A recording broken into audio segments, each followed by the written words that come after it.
Now we're going to get practice completing the 3 journal entries for recording payroll. But first, before recording the 3 payroll entries, we need to complete this payroll register. So it looks like we've got 3 employees. So let's start with the taxable earnings column for FUTA and SUTA. And remember, according to the column heading, the wage base for FUTA and SUTA is $7,000. Let's start with Bill Jones. Bill Jones, prior to this paycheck, he's been paid $6,000. He's being paid $800 this paycheck. So how much of this $800 paycheck is taxable for FUTA and SUTA?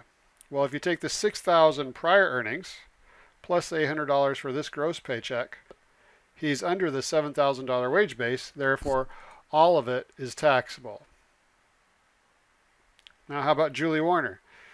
Julie was paid $6,600 before this paycheck. She's getting $400 for this paycheck. So how much of the $400 paycheck is taxable for FUTA and SUTA? Well, if we take the $6,600 plus the $400, she's exactly at the $7,000 wage base. So all $400 are taxable for FUTA SUTA. Then we have Al Brooks. He's been paid $7,900 prior to this paycheck. And he's already over the $7,000 limit, so none of his current paycheck is taxable for FUTA SUTA. Now let's do the taxable earnings column for Osti.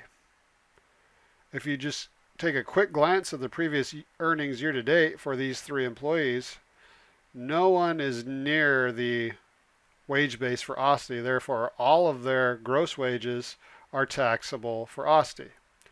So for Bill, all $800 of his gross is taxable. Julie, all $400 is taxable for Osti, and Al, all $700 is taxable for Osti. Now we need to calculate the Osti deduction. Notice we've already got the FIT deduction completed, so we can skip that.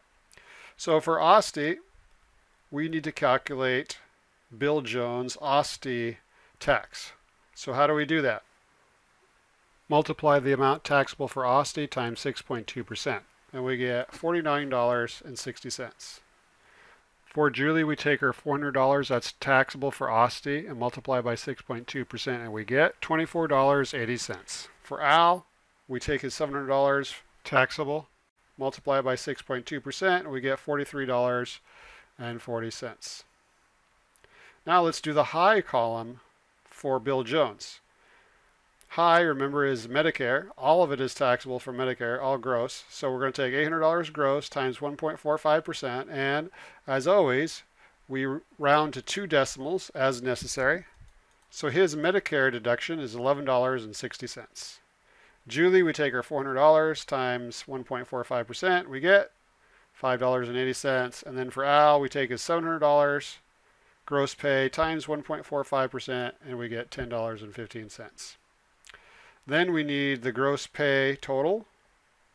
That's $1,900. Taxable earnings total, $1,200. Osti total for taxable earnings, $1,900. FIT total, $170.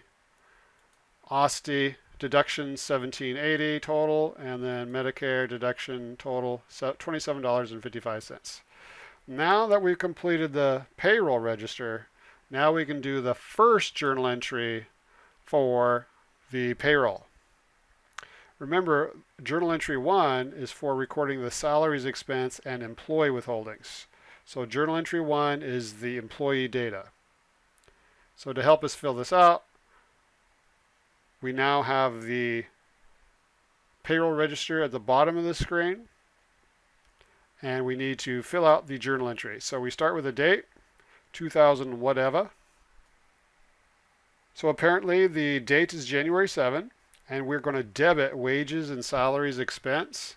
And this is gross pay. So how much is gross pay from the payroll register? It's $1,900. Next, we need the deductions.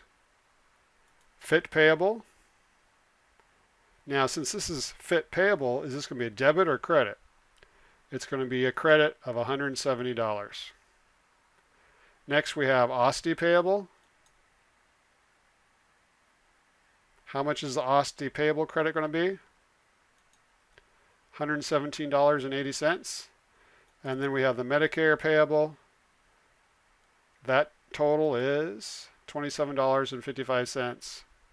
Now at this point, we have the deductions on the right, we have the gross pay on the left, and these should not balance, otherwise the employees would not have any take-home pay. So the balancing amount is the net pay.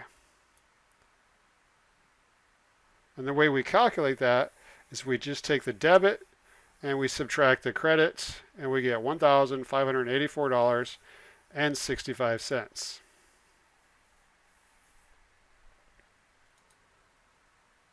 Journal entry 2 is where we record the employer tax expense and employer tax payables. So the first journal entry was for the employee data. The second journal entry is for the employer data. So again, I've put the payroll register at the bottom of the screen so we can work on this. The date is 2000 whatever, January 7th. So we're going to debit payroll tax expense. And at this point, we don't know what that amount is. So we're going to leave it blank. Then we're going to have the employer deduction. So what payroll taxes does the employer pay? Well, they pay OSTI. And what amount will the employer pay? The exact same amount that was the total for the employees, $117.80. What other payroll taxes does the employer pay? Medicare. How much will that be? The same exact amount that is the total for the employee Medicare, $27.55. What else does the employer pay for payroll taxes? FUTA. And how do we calculate FUTA? Notice under the taxable earnings column, it tells you that FUTA is 0.6% of the first $7,000. So to calculate that, we have to find the taxable amount for FUTA. That's $1,200 times 0.6%. And the decimal equivalent of 0.6% is 0.006. So 1,200 times 0.006 gives us $7.20. So that is the amount that the employer will pay for FUTA. What other payroll tax does the employer pay? SUTA. And what is the tax rate for SUTA? Well, it varies by company. And if you look at the taxable earnings column title, for FUTA and SUTA, it says the SUTA tax rate for this company is 5.6% on the first 7,000. So we have to find the taxable amount, and that's $1,200. And we multiply that $1,200 times 5.6%, and we get $67.20. So that will be the credit for SUTA payable. So those four are the employer payroll taxes. So we add up the credits, and they equal $219.75. So that is our debit. And then for the final entry, this is the easy one where we record payment of salary. So we just get rid of the payable, and then cash goes down. So to do this, we need to see the very first journal entry, which I put at the top of the screen. So this at the top of the screen is the first of the three transactions.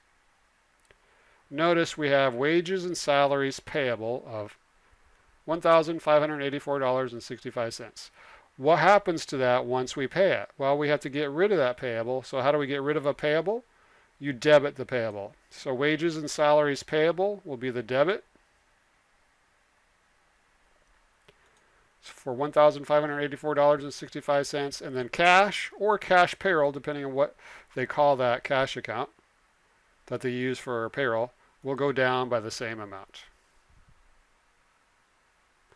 And that's how you do the three journal entries for payroll.